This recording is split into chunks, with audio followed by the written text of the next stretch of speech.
ஓம் ஸ்ரீ மகா பெரிவா சரணம். ஓம் ஸ்ரீ மாத்ரே நமஹ. சதா பாலரூபாபி விக்னாத்ரி ஹந்த்ரி மகாதந்தி வக்த்ராபி பஞ்சாஸ்யமான்யா விதீந்திராதிமிருக்யா கணேசாபிதாமி விதத்தாம் ஸ்ரீயம் காபி கல்யாணமூர்த்திஹி.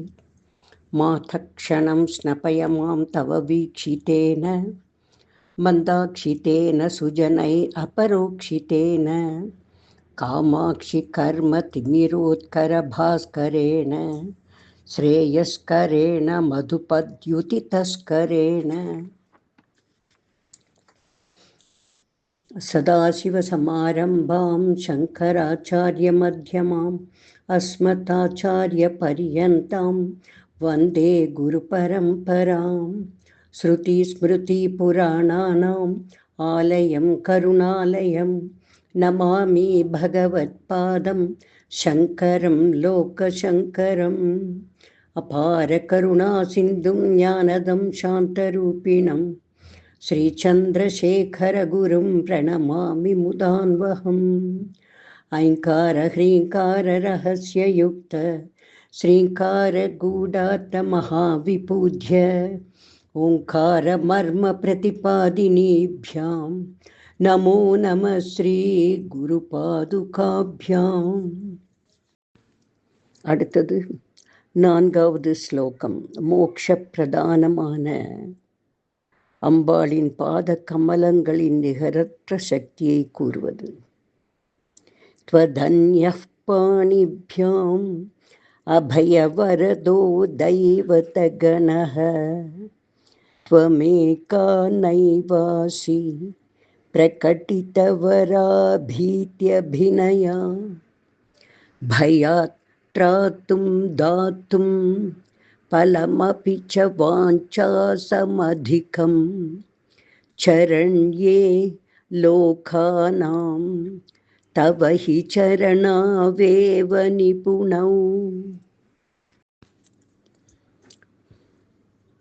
தேவியின் திருவடிகளின் மகிமையை கூறும் ஸ்லோகம் இது.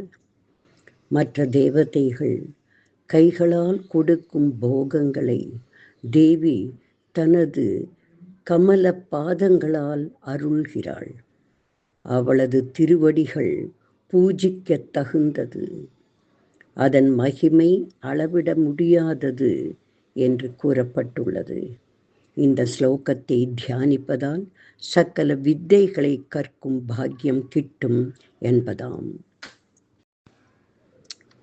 சரண்யே லோகானாம், சகல ஜீவர்களும் சரணாகதி அடைய தகுந்தவளான ஹே தேவியே, த்வம் அந்ய பாணிப்யாம் அபயவரதோ தெய்வத கணஹா, உன்னை தவிர மற்ற தெய்வங்கள் பாணிப்யாம் அபயவரதோ, கைகளினால் அபயம் மற்றும் வரம் தரும் முத்திரைகளை காட்டிக்கொண்டு பக்தர்களுக்கு அருள் செய்வதை உணர்த்துவதாக இருக்கின்றது.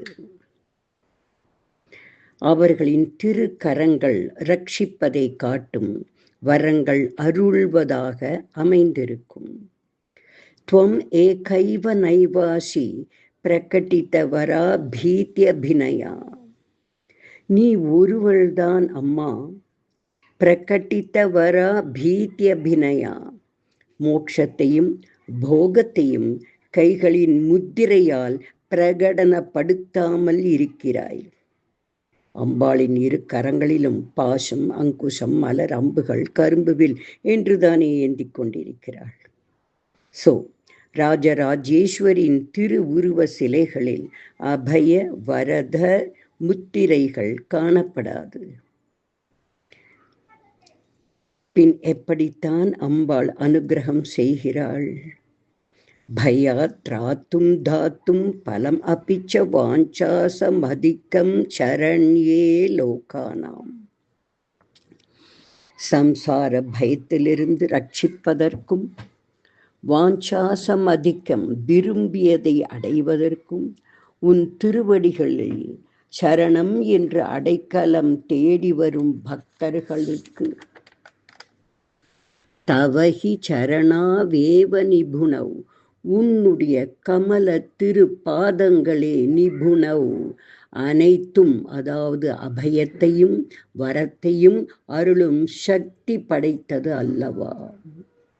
உன் இரு திருப்பாதங்களே உன்னை சரணடைந்தவர்களுக்கு அபயத்தையும் வரங்களையும் அருளும் சாமர்த்தியம் உடையது என்பதுதான் மற்ற தெய்வங்களை காட்டிலும் உன்னிடம் இருக்கும் மேலான மகிமையாகும்.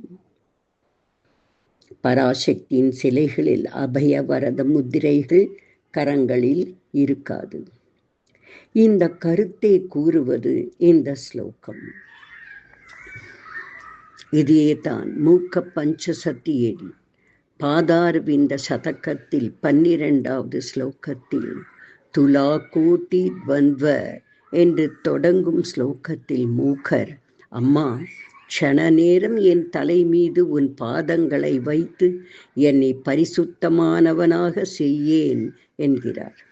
மேலும் பக்தர்கள் தேவியின் திருப்பாதங்களை வணங்கும் பொழுது கால் சிலம்பு அஞ்சேல் அஞ்சேல் என்று கூறுகிறதாம்.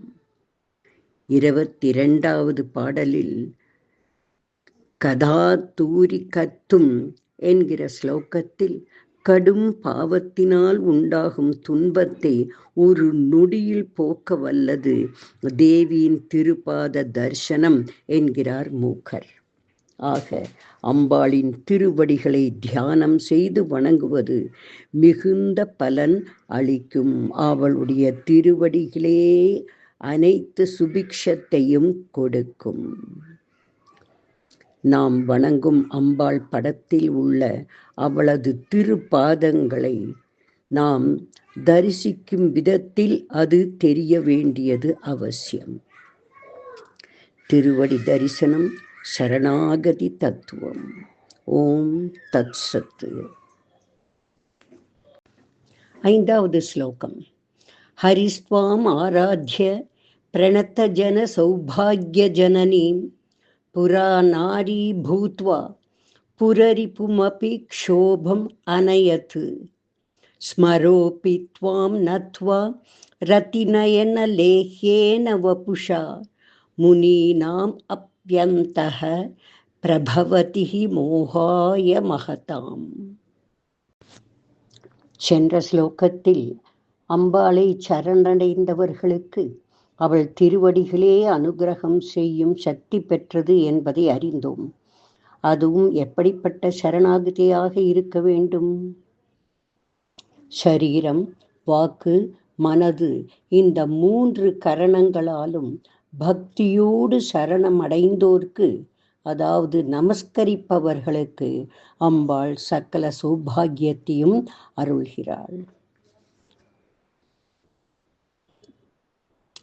மேம்போக்கான நமஸ்காரம் இல்லை.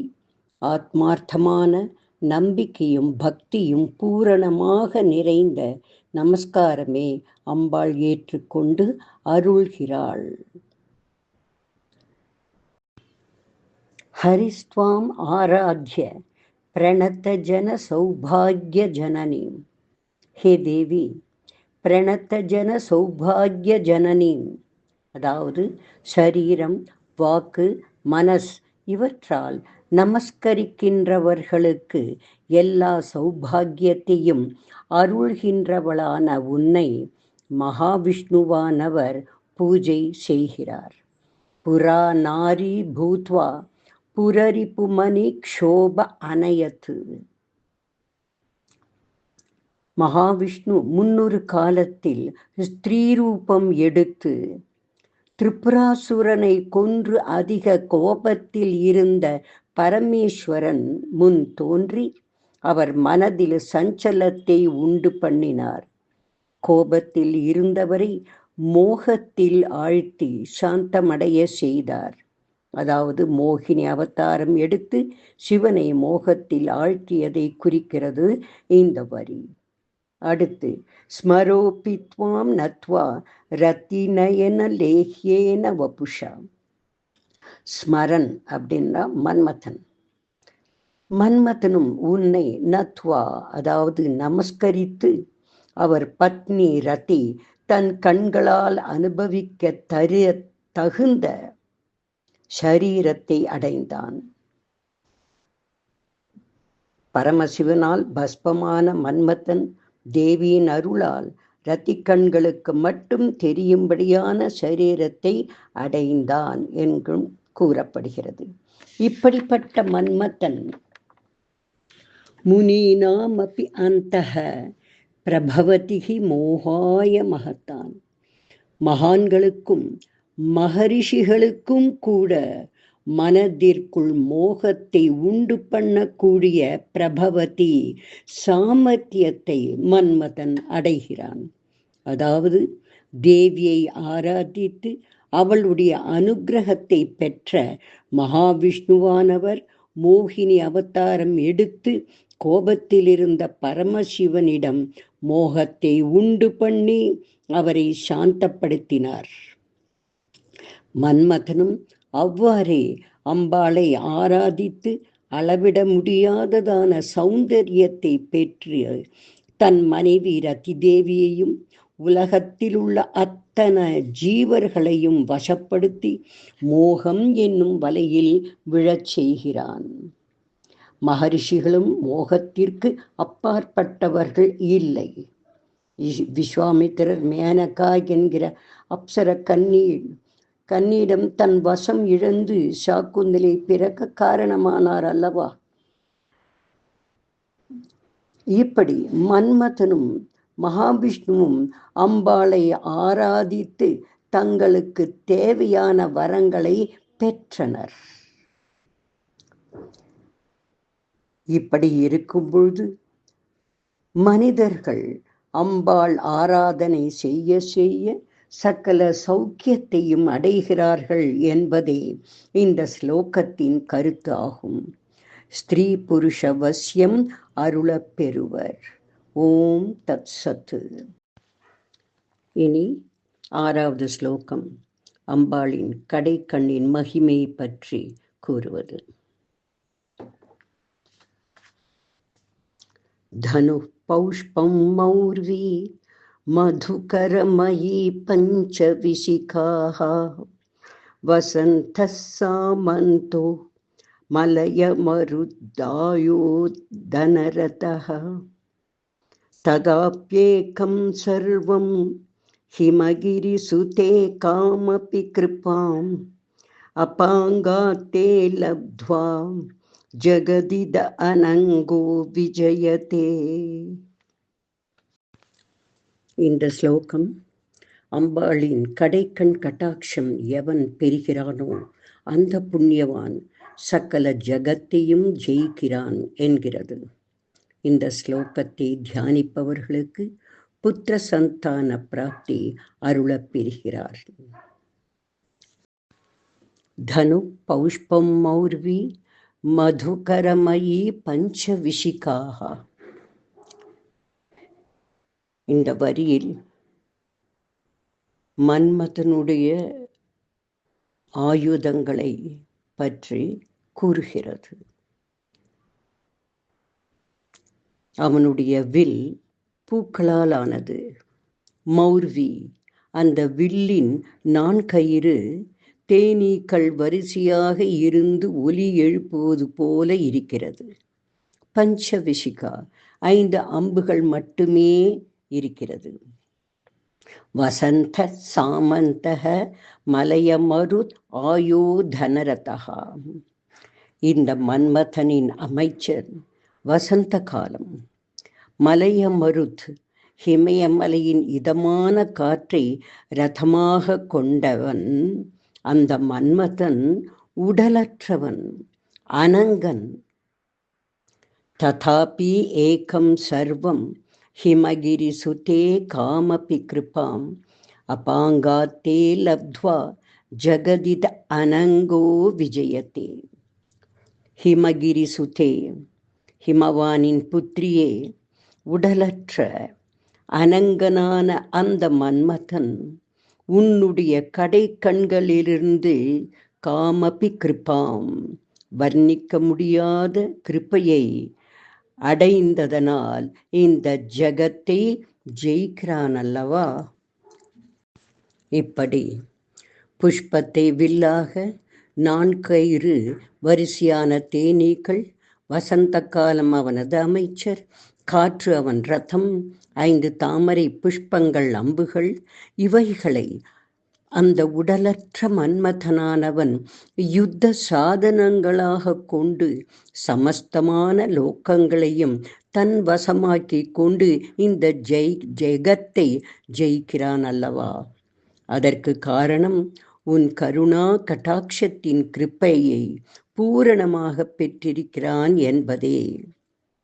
ஹே தாயே, உன் கட்டாட்சத்திற்கு பாத்திரமாகிவிட்டால் மனிதர்களுக்கு எதைத்தான் சாதிக்க முடியாது